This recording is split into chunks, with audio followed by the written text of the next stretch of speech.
You are not an accident. You are not a mistake. You are not here by chance. You were born at this exact time in this exact place for this exact moment. Everything you've been through, every trial, every test, every heartbreak, every victory, has been preparing you for the assignment God is about to release. Esther 4:14 says, "And who knows but that you have come to your royal position for such a time as this?" There is a divine assignment on your life. There is a specific problem only you can solve. There are people only you can reach. There is a purpose only you can fulfill. Today, I'm going to show you why you were born for this exact moment and what God is calling you to do. This is not just motivation. This is confirmation. This is your calling. Let's go. Point number 1. Your struggles were not random. They were preparation. Every difficulty you faced, every battle you fought, every season you've survived, it wasn't punishment. It was preparation. God doesn't waste your pain. He uses it to equip you for your purpose. Look at Joseph. He was betrayed by his brothers, sold into slavery, falsely accused, and thrown into prison. 13 years of suffering. But Genesis 50:20 says, "You intended to harm me, but God intended it for good to accomplish what is now being done, the saving of many lives." Joseph's pit prepared him for the palace. His prison prepared him to save a nation. His pain had a purpose. Your depression taught you empathy. Your rejection taught you resilience. Your failure taught you humility. Your trauma taught you how to heal others. Romans 8:28 says, "And we know that in all things God works for the good of those who love him, who have been called according to his purpose." Everything you've been through is part of your assignment. The tears, the tests, the trials, they're your testimony. They're your training. They're your credentials. You didn't survive it just to survive. You survived it to help someone else survive. Point number 2. The problems you see are the problems you're meant to solve. What breaks your heart? What makes you angry? What keeps you up at night? That's not random. That's God showing you your assignment. Nehemiah heard that the walls of Jerusalem were broken down, and the people were in distress. It broke his heart, and that burden became his calling. He rebuilt the walls in 52 days. Moses saw the oppression of his people in Egypt. It moved him to action. That compassion became his assignment, to deliver a nation.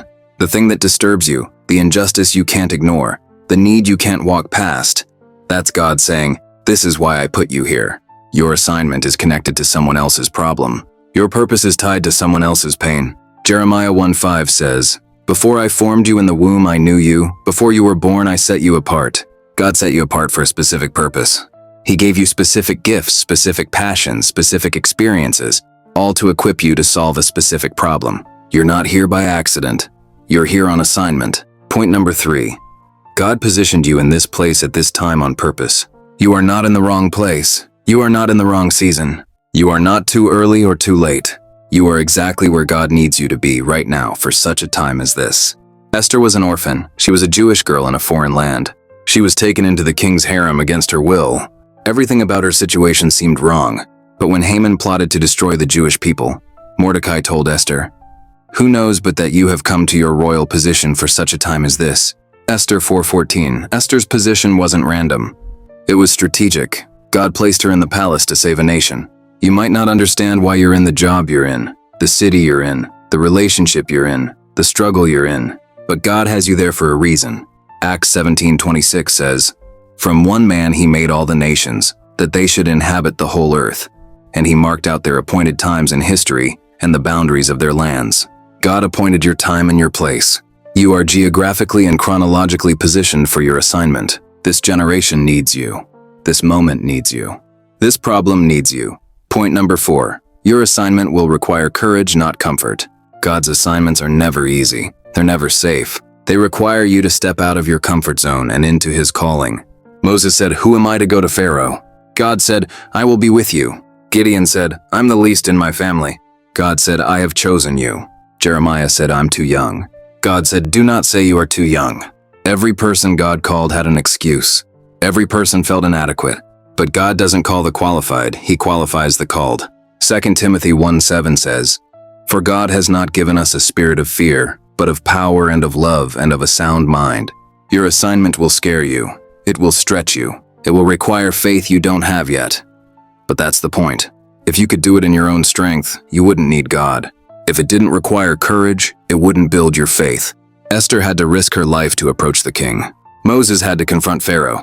David had to face Goliath. Joshua had to march around Jericho. Your assignment will require you to do something you've never done, to go somewhere you've never been, to trust God in a way you never have.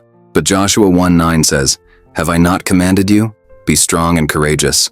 Do not be afraid. Do not be discouraged, for the Lord your God will be with you wherever you go." Point number 5. If you don't fulfill your assignment, someone will suffer. This is the weight of your calling. This is why you can't quit. This is why you can't shrink back. People are waiting for what only you can give them. Destiny is connected to your obedience. When Esther hesitated, Mordecai told her, "If you remain silent at this time, relief and deliverance for the Jews will arise from another place, but you and your father's family will perish."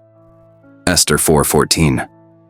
Translation: If you don't step up, someone else will, but you'll miss your purpose. And the people connected to your assignment will suffer longer. Jonah tried to run from his assignment to Nineveh. A storm came. He was swallowed by a fish. And when he finally obeyed, an entire city repented and was saved. Your assignment matters, your obedience matters, your yes matters. There are people who will only hear the message if you speak it. There are people who will only be reached if you go. There are solutions that will only come if you act. Matthew 5:14-16 says, "You are the light of the world. A town built on a hill cannot be hidden. Let your light shine before others, that they may see your good deeds and glorify your Father in heaven." You were born to shine. You were born to make a difference. You were born for this exact moment. Don't let fear, doubt, or insecurity stop you from fulfilling what God put you here to do. So here's what you need to know. Your struggles were preparation. The problems you see are the ones you're meant to solve. God positioned you here on purpose. Your assignment requires courage. If you don't fulfill it, someone will suffer. You are not too young. You are not too old. You are not too broken. You are not unqualified. Jeremiah 1:5. Before I formed you in the womb, I knew you. Before you were born, I set you apart. You were set apart. You were chosen. You were called. This moment, right now, is what you were born for. The skills you have, the story you carry, the passion you feel, the pain you've endured, it's all been leading to this. Ephesians 2:10 says, "For we are God's handiwork, created in Christ Jesus to do good works, which God prepared in advance for us to do." God prepared your assignment before you were born. He's been preparing you your entire life. Now is the time to step into it. Now is the time to say yes. Now is the time to walk in your calling. Your assignment is waiting. Your people are waiting. Your moment is now. If this activated something in your spirit, smash that like button, subscribe for more messages that call out your purpose, and drop a comment. Type, "I was born for this." Share this with someone who needs to know they're here on purpose, with purpose, for a purpose. You were born for this exact moment. Now go fulfill your assignment. I'll see you in the next one. Your calling is calling. Answer it. God bless you.